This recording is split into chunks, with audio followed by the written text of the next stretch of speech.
Good morning, good morning. We're gonna go ahead and get started. What a crowd. Great. I'm really excited to see you all. I am Kate Pittman, the host of Creative Mornings, and we have our team here today. We've got Tessa here from the garage, Robert from Brand Fuel, our check-in ninja up there. Thanks for your patience as we get everybody clocked in. And of course, Val, part of our team, is actually going to be our speaker, so we'll introduce her in a little bit. Thank you to Chris and Misty, who are running our AV and our photography. We couldn't do it without you, for sure. I am not that technically savvy. All right, our theme for March is parallel. All right. And each month, the global chapter establishes a graphic. This one was chosen by the Kuala Lumpur chapter in Malaysia. So this is a worldwide effort. And this was illustrated by Ola. Like train tracks receding in the distance, our lives eventually hit the end of the line. Along the way, people tend to live parallel lives. Work, school, eat, sleep, rinse, repeat. We exist side by side with strangers, always keeping the same distance of anonymity between us.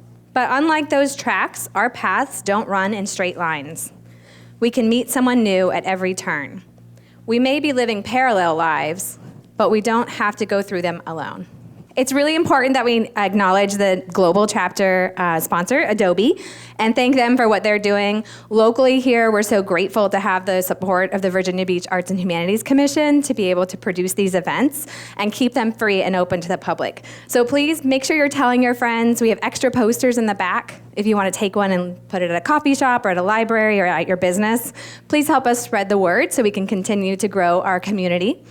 And as you can see online, there are hundreds of events happening every month. So if you like what's happening here, please go online and explore. You can actually watch videos of these talks from all over the world. Okay? All right, so bring a friend, make a friend. If you haven't met someone new today, shame on you. Shame on you. Please say hello to someone new. Again, there's 244 cities, 70 countries, and over 27,000 people that attend these free events every month. The videos that we produce and put online get viewed by people all over the globe, and there's over 11 million views right now on these videos. So it's a big, big thing here. Tessa today is going to lead us in our manifesto. You're not required to read it, but if you'd like to join us, we did pass out some copies. Thank you, Kate. All right. Everyone is creative. A creative life requires bravery and action, honesty and hard work. We are here to support you, celebrate with you, and encourage you to make the things you love. We believe in the power of community. We believe in giving a damn. We believe in face-to-face connections, in learning from others, in hugs and high fives. We bring together people who are driven by passion and purpose, confident that they will inspire one another and inspire change in neighborhoods and cities around the world. Everyone is welcome.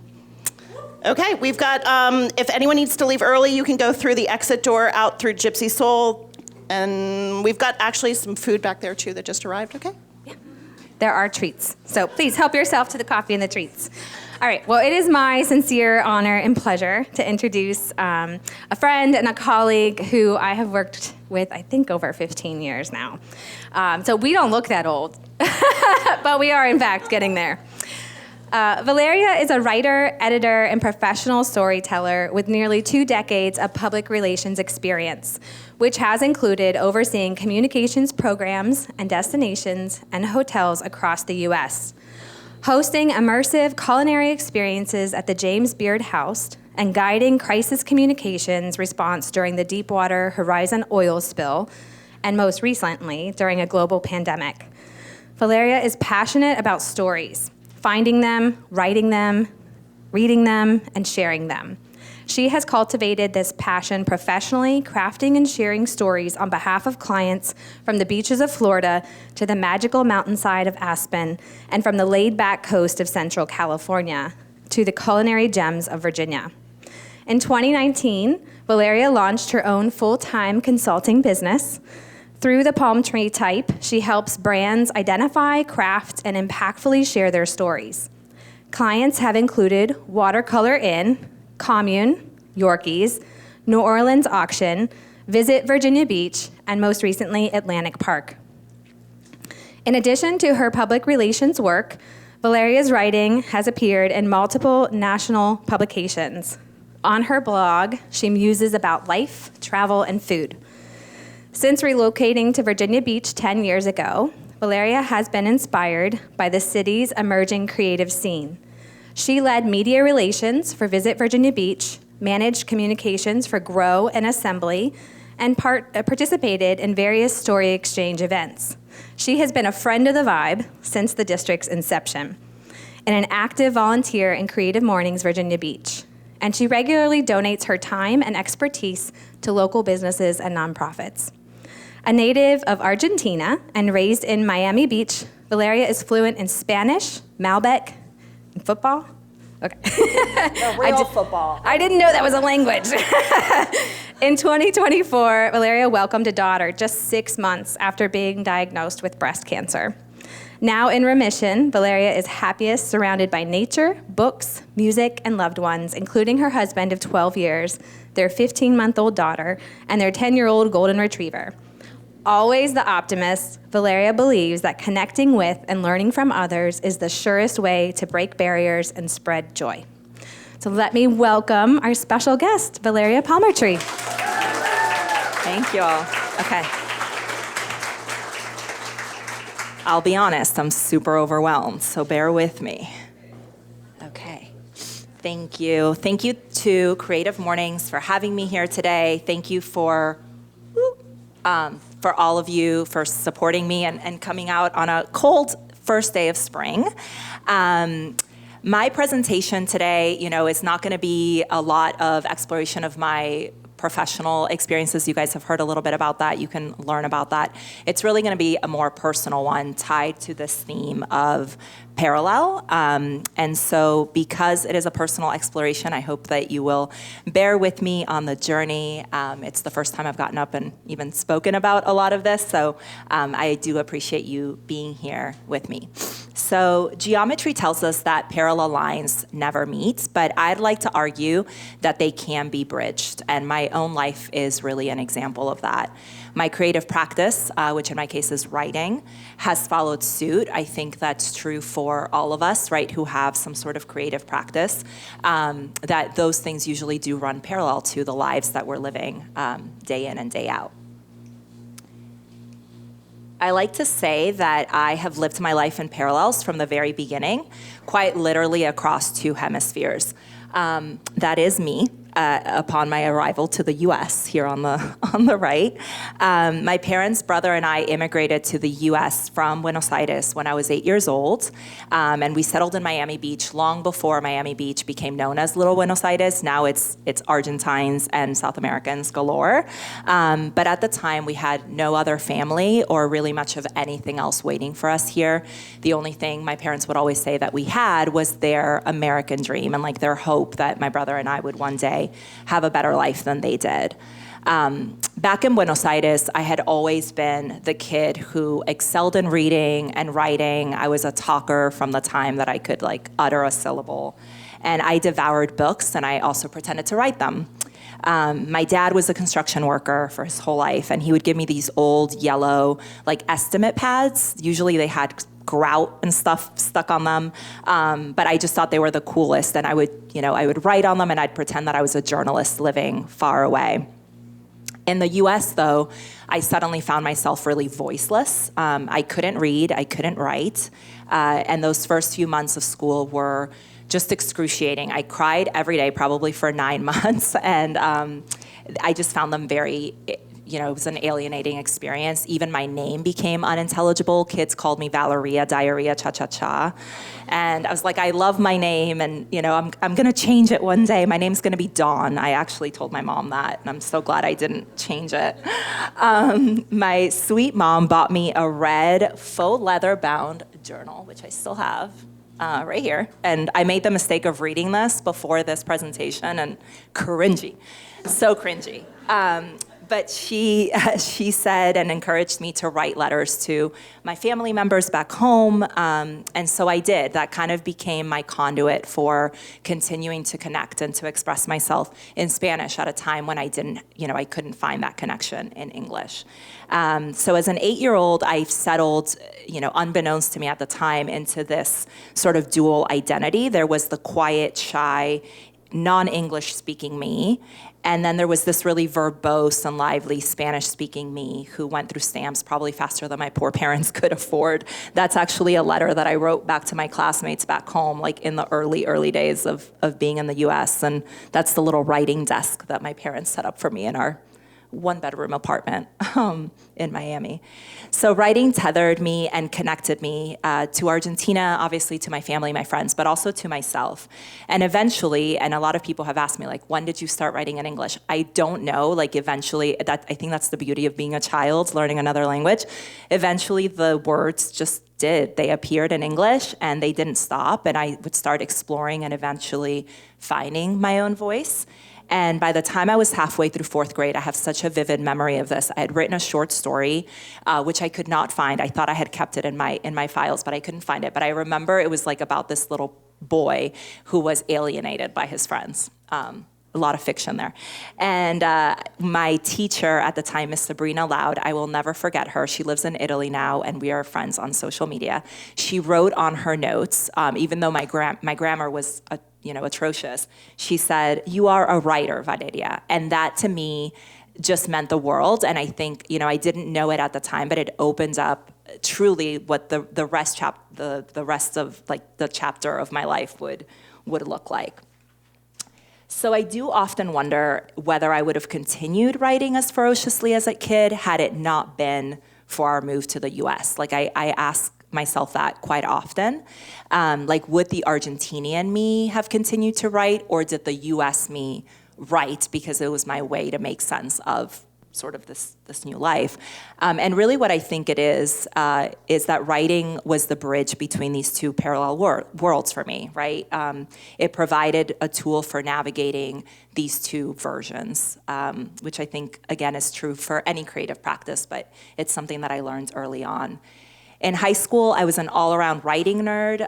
No surprise, I AP'd out of English and literature and Spanish.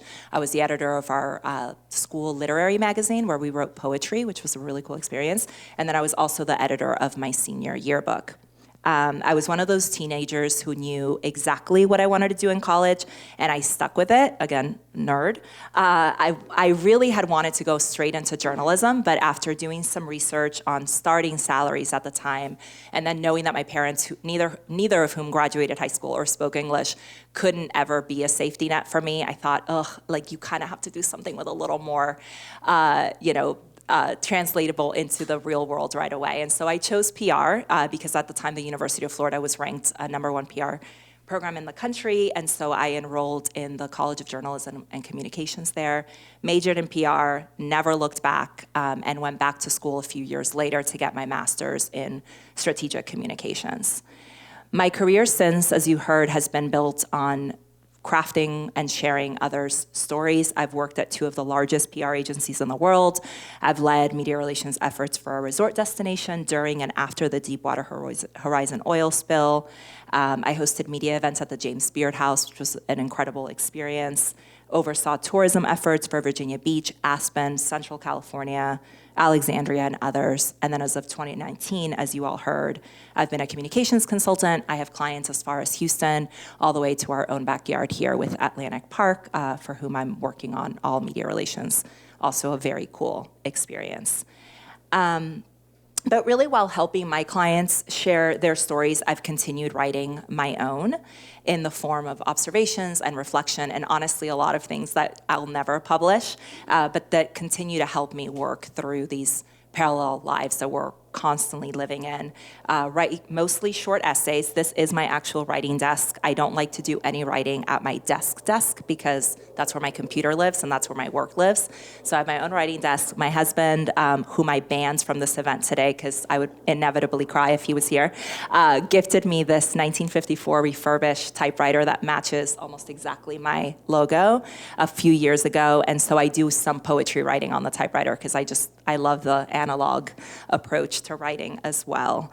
I have found that nothing is more intimidating, but yet as freeing as a blank page. I think that on the page I have no place to hide, right? Because I know nobody else is reading it. I can just tell the page whatever it is that I feel. So all of these years later, writing really has continued to tethered me. It's been a witness to my life, whether something is challenging, beautiful, joyful, sad. In writing them, my experiences become stories and not scars. So I've been really fortunate that some of my writing has found a national audience. I don't do that too often because work, the day-to-day work gets in the way.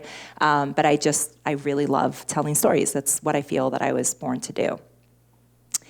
So this is where we get into parallels, and trigger warning, there's some sensitive topics coming up, but I think if you guys signed up for this talk, you probably already know a little bit about my story. So in late 2013, my husband was due to return from an extended nearly 1-year deployment with the Navy to Norfolk, where we would now be based.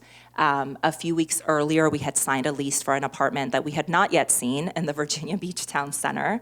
And the reason for that is his deployment kept getting extended. And meanwhile, my mom ends up in the hospital contracting sepsis, which if you know anything about is, I just don't wish that on anybody.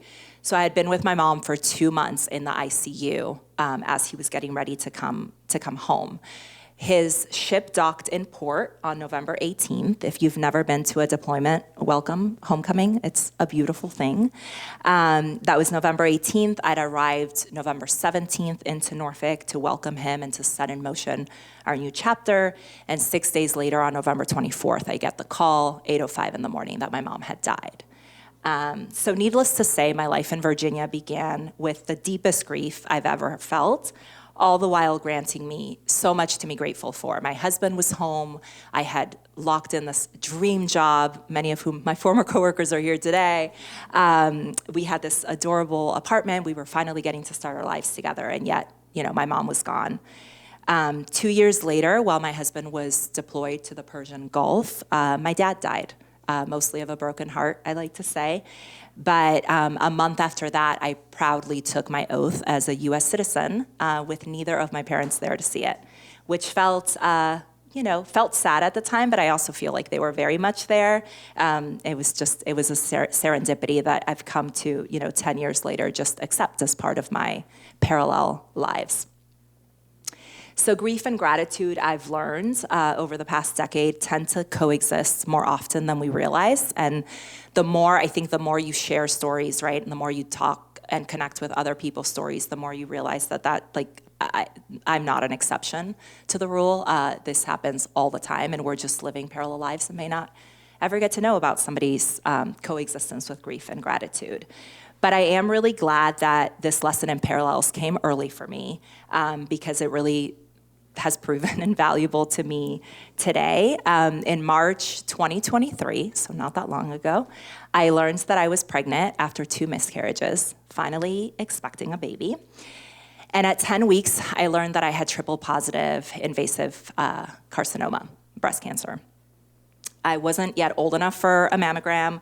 I had no family history. I wasn't even a trimester into this very wanted pregnancy. And whatever, I've told some people this story, and it's like whatever you imagine that juxtaposition of news did to me, it's worse. It's unimaginable. The highest highs, the lowest lows, the most existential thoughts, the most ridiculous late night Google searches. If you take nothing else from this talk today, never look at medical advice on Google. Nothing comes from that ever. You are not allowed to look up medical advice on Google. At 17 weeks pregnant, I underwent a lumpectomy and a port placement that, while successful, I will spare you the details, but led to me being intubated unconscious in the ICU at Norfolk General. for 3 days. And when I woke up, I found out that while I had been quite literally fighting for my life, the life inside me kept on beating. I was still pregnant. So weeks later, now well into my second trimester, I began my first of 16 total rounds of chemo. Yes, chemo while pregnant, a parallel that not even some doctors could have ever imagined, but I'm sure people have a ton of questions. I'm happy to answer them after this. Fortunately, thanks to science research, we know that certain types of chemo during the second and third trimester are safe. They do not cross the placenta. I can vouch for that.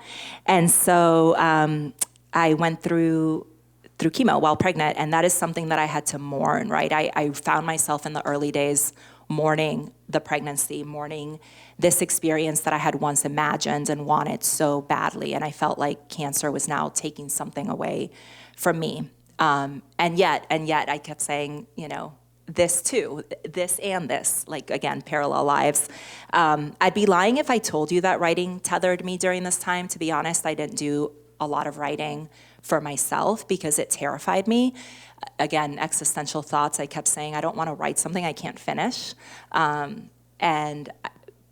the more that I sat with that and that I, talked to my husband and my friends and my family, I just wasn't going to let cancer take something else away from me. So I did write, and I continued writing for my unborn daughter. So I had started a journal as soon as I found out that I was pregnant, and I just kept writing. I wrote about our chemo infusions together.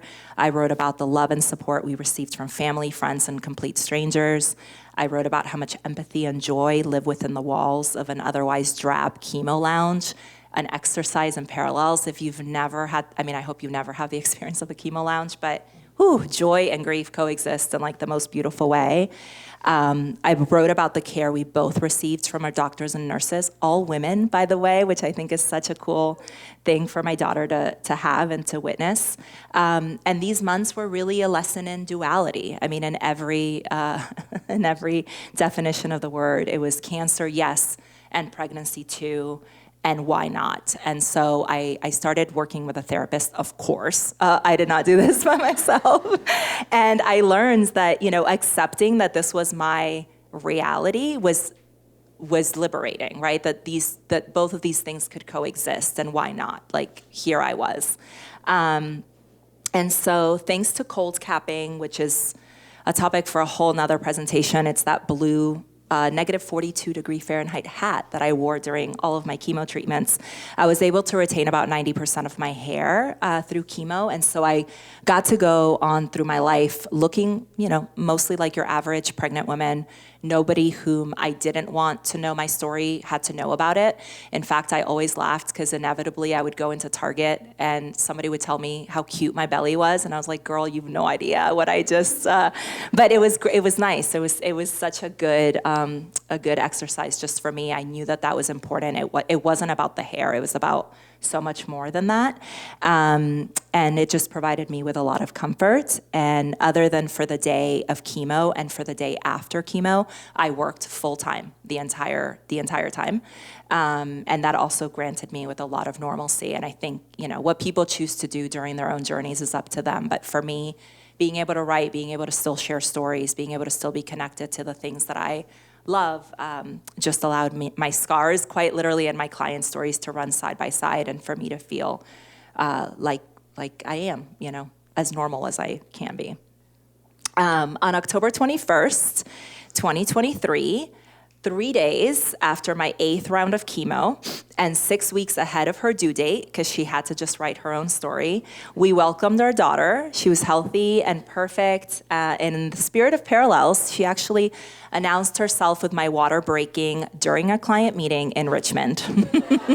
So she was born in at VCU, but that's a story in and of itself. She was here, we were here, all was well.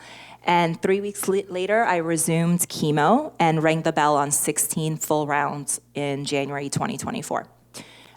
Newborn life, postpartum life, cancer treatment life, more parallels, more gratitude. Do I wish my experience had been different? Duh. of course. But I just gave myself permission to cherish it, the good, the bad, the in-between. It's the only experience I know. And the only experience I will know. I can't have kids after this. So it's like she's just here and arrived at the most perfect time. 1 year ago this week, I rang the bell on 30 rounds of radiation. She was there to ring the bell. Our nurses actually allowed her to come in with us. And then in September, I finished immunotherapy. So I'm officially done with active cancer treatments. Thank you. Thanks. Thank you. And we are done because she also went through treatment with me. But anyone who knows anything about survivorship knows that, you beat cancer, but you never quite escape it. I think that's kind of especially when you're young and with a young diagnosis, it just sucks. Like the battle's never over per se, but I do feel like together we're at this point where it feels conquered, and I'm so, so grateful for that. Today, she's actually 17 months. So the first day of spring, it's like new life, it's beautiful. I really now believe more than ever that two things can be true at the same time. Our lives are made up of contradictions: joy, grief, heartbreak, gratitude, so on. And my parallel experiences have taught me a lot about myself, right? Sometimes it's so cliched, but it takes the really hard things in life to make you aware of so many other things you weren't aware of before. I give my spirit and my body way more grace than I once thought I could muster. I mean, I turned 40 in November, and I thought, oh my God, 40. I am so happy with 40. Like, I love 40, and I'm so grateful for 41 to come, and so on. I look at my scars with pride. In the beginning, it was really jarring to see I have a lot more scars than I probably would have because of all the complications that I had. But it's fine. They're battle wounds, and I'm kind of proud of that. I cherish my people. I'm more certain than ever of the things that matter. I trust my intuition. I found the cancer myself. Doctors couldn't see it in the first try, so I trust, that I know myself and my body best. I protect my energy. It's changed the way that I work so much, and what I devote my time to, and how I spend my time, and for whom. I know this is an open space where we can curse. I told myself, I don't work for assholes. So if you want to be an asshole, I'm probably not your girl. And I have the freedom to say that now, and to be able to back that up with who I am. So I've set new rules, and I think that's been really, really empowering. I've also learned a lot about humanity. The humanity in others has really deepened my sense of empathy. I think it's easy in a world that's clouded by so much negativity to think that everything sucks. But, I've learned otherwise. Similarly, though, it's decreased my tolerance for the petty and the mean-spirited. I don't have time for that, and I roll my eyes at it. My friends know me well enough to know that's very true. This sentiment in particular, I've driven past it so many times. It's right across the street, right? It's never rang truer for me. We are living parallel to others, so when we encounter someone who cuts us off in traffic or who's rude to us in line at the grocery store, perhaps we need to think about what story they may be living, in parallel to ours, that's causing them to be that way. This really crystallized for me one morning. I'd just been a couple rounds into radiation, and I was driving. Now, keep in mind, I had a newborn at home that I was driving home to, and driving off on London Bridge, this guy just got super impatient with me at a turn signal, and beeped and passed me and then flicked me off. And I just sat there with a smile on my face. He must have thought I was just demented. But I thought, you have no idea, dude. I just did an hour of radiation. I'm going home to a 1-month-old baby. And, good riddance. But it just really crystallized to me that the lesson is to just lead with kindness. And when in doubt, lead with kindness. Just free yourself of other people's crazy. 2025 has felt like a rebirth. I thought that it was so fitting that I was giving this talk on the first day of spring, because I do feel like I'm sort of blossoming into another version of myself. I felt it in my writing. I felt it in my desire to share my story openly and to connect and build community. Because the reality is that we are, like I said, we are all living parallel stories, and these stories run parallel to our creative practice. So we get the opportunity to kind of call them bridges, that whatever it is that we're doing, whether it's painting, photography, they're the way that we can bridge to other people's experiences. So I would encourage you, to find the bridges that connect you, not just that connect the parallel stories in your life, but also to other people's stories. And ask yourself, how do those bridges connect with others' journeys? How can you improve those bridges for other people when they need them? Meet them where they're needed. Those of us exercising this creative calling, and I really do think we're all creative, right? Whether you have a traditional creative practice or not. I think we just have the responsibility to serve as those connectors within our community. And so while, the description of the Creative Morning theme says that geometry tells us that parallel lines may never meet, I know that they do. They're meeting here today. They've met in my life. And so with that thought, I guess I welcome questions, but I thank you for sharing your morning with me. Thank you. Wow.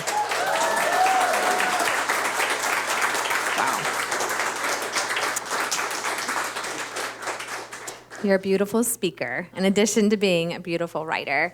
Let's go ahead and take a couple questions. Yeah. I'm also from Miami, and I also speak Spanish. Yep, I was born and raised in La Sabuesera. So my question to you is, you were saying something about feeling like you were, you had a double personality.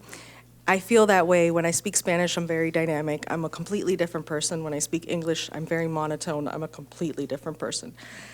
I have a lot to say, and I feel that the Spanish language has so many more adjectives to describe things, and we can make things so much more colorful than you would with your American language. So how do you dissect all of that, and how do you kind of go through everything that we have in our brain to communicate what it is that you want to say? Because in Spanish I would say it a completely different way than I would say it in English. So it's how do I fuse those together to be able to communicate what I want? That is a good question. I don't know my that I have the gosh. answer to that. I never thought about someone thinking in Spanish and verbalizing in English at the same time. Yeah.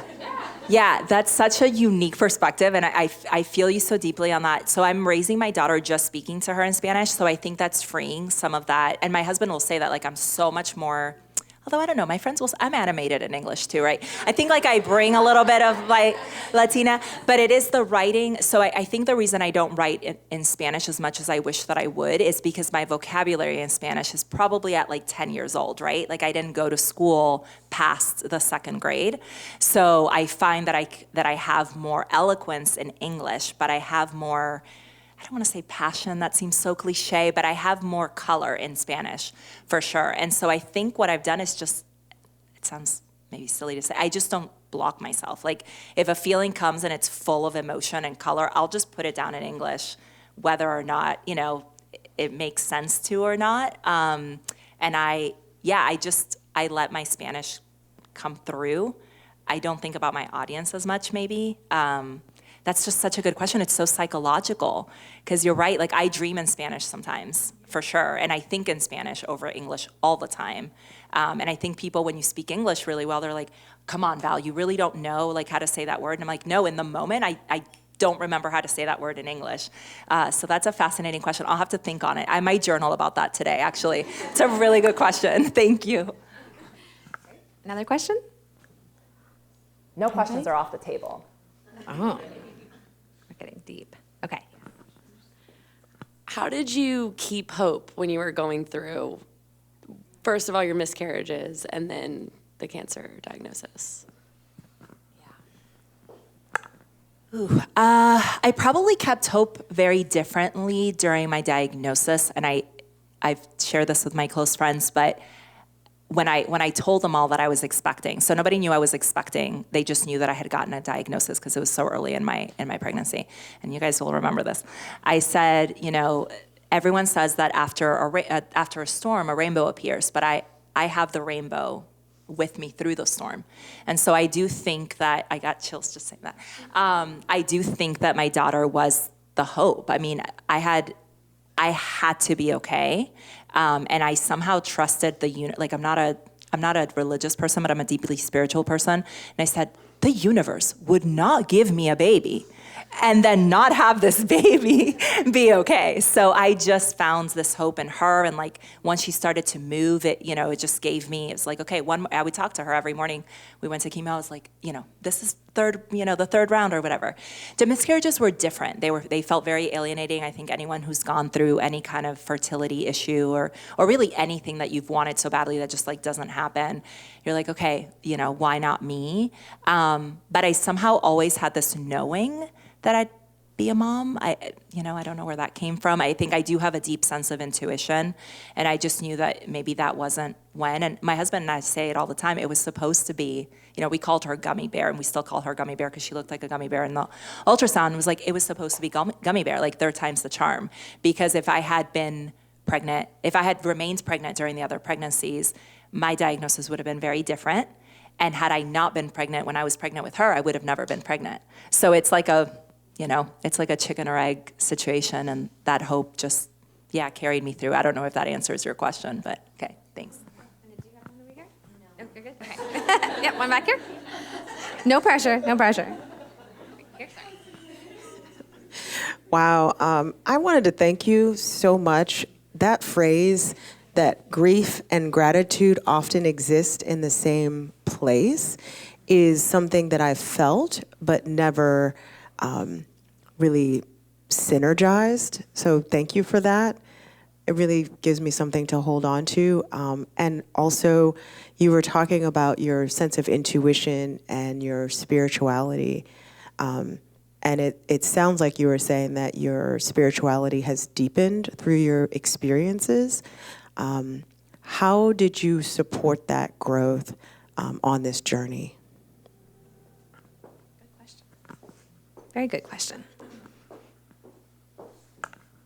I would say, first of all, thank you for that. I would say probably writing, not letting, writing is kind of my spiritual practice, and that, like I said, I connect with myself, and I just really like go deep. I go deep quite frequently, but I really go deep in my writing. And so when I was diagnosed, the easy thing was just to let it go, to not do it. But writing to my daughter, now having an audience, like knowing that she would, I hope to give it to her maybe like at 16 when she can appreciate it. I think that made a difference, and it made me believe in something so much greater. I started not hearing like a medium, but I could feel my mom's presence. I could feel my dad. I could feel this sense of like, they're not here, but they are, because my daughter's here, and like the roots and my family back home, whom I'm really close to, everybody, lives in Buenos Aires, and they tell me, they're like, you're more Argentinian. And I think I am. I'm more like rooted in this family, and, now my daughter's like an extension of that. And so I think that's where the spirituality comes through for me, is like the root and the wings. That's another parallel that I talk about a lot. Like, my parents moved to the US to give us wings, right, to go do something else. But we've stayed so rooted in like where we came from. So yeah, I clearly don't answer questions very well. I'm following. I get it. Any other questions? Yes. Okay, real quick. We'll take two more. So you mentioned that writing is sort of a way to work through and process the experiences in your life. But I think, putting stuff down on paper or typing it out like that, it also kind of creates this permanence for different things. So my question is just, how often or do you look back? How often do you look back? Do you like to look back? I understand it's tough to work through these things, but is it also, any sort of comfort to have it as this permanent fixture? That's a good question. Do you like to read your own work? Do you like to read it? So I'm glad you asked that, but I'm also terrified to admit this. I'm an editor, like through and through. And so if I reread something too close to when I write it, I will butcher it until it's like just not me anymore. So I don't read my writing as often as I probably should. Although I've just started, because my daughter is now over a year old, I did go back and read entries from the beginning, and I'm like so proud of us. And I told her that the other day. She has no clue what I'm saying to her, but I'm like, we have gone through so much together. So that was cool to see. I don't type my writing out as often as I probably should. And I it's just, there's something about the connection to the pen. One of my dreams and manifestations is to write a book one day, but I know I realize I have to, A, not edit, and 2, actually type things up. So maybe, if somebody throws like $100,000 book advance at me one day, I may be a little more disciplined about it, but that's a good question. Are you accepting offers? Yeah. Currently accepting offers of $100,000 book deals. Was there one more on this side? Anybody else? One more? Okay. Last one. So I had 2 questions. The first one kind of already answered. I was like, well, when are you going to write a book? I think it's very interesting how you told your story, and I think it has a lot of depth, and I think it could help a lot of people to experience your approach to the difficulties that you've gone through and how you've come through. So I'm hoping you ever write the book, but I wonder if you're going to write it in Spanish or English. And that's one. And the second thing is, do you have like 3 tips on facing an empty page when you have no purpose of telling anything? Oh. All right, so English or Spanish, 3 tips. It will be written in English. It will be translated into Spanish. And I will do a book. There you go. Olga will do the translation for me. And I will do book readings in Buenos Aires, obviously. In terms of tips for the write, so there is nothing scarier than a blank page. I believe that it's like so intimidating. I try very hard to write every morning, and I do the just like stream of consciousness that comes to me. Because I think the worst thing you can do to yourself is to write with purpose. I know that sounds antithetical, but if you're, if it's like, it's not an assignment, you're just pouring from whatever's coming from within you. So sometimes I write and it's like, it's cold in here.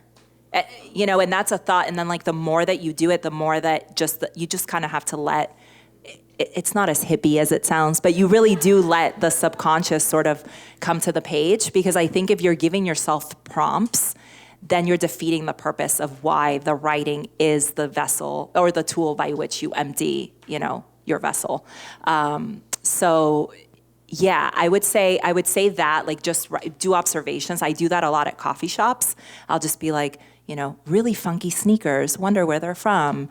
Oh, I'll just focus on one thing and it just starts going through. You can also do gratitude if that's your thing, like 3 things you're grateful for. That usually you have something to say about that.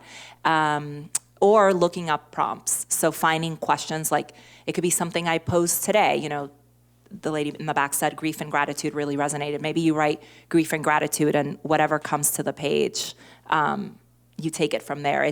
I try with my writing, because I do so much writing professionally, whatever writing I do here is like unscripted. There's no purpose. I hope that answers your question. Okay. Well, thank you. Let's give her a round of applause.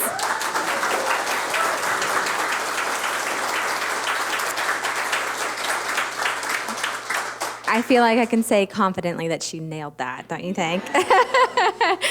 You understood the assignment. Okay, we are gonna pull open the garage door. We would love to get a big group photo. So please come outside before you ask any additional questions. We'll take a big group photo, and then please enjoy some more coffee and the pastries that showed up. And we're so thankful for you for showing up.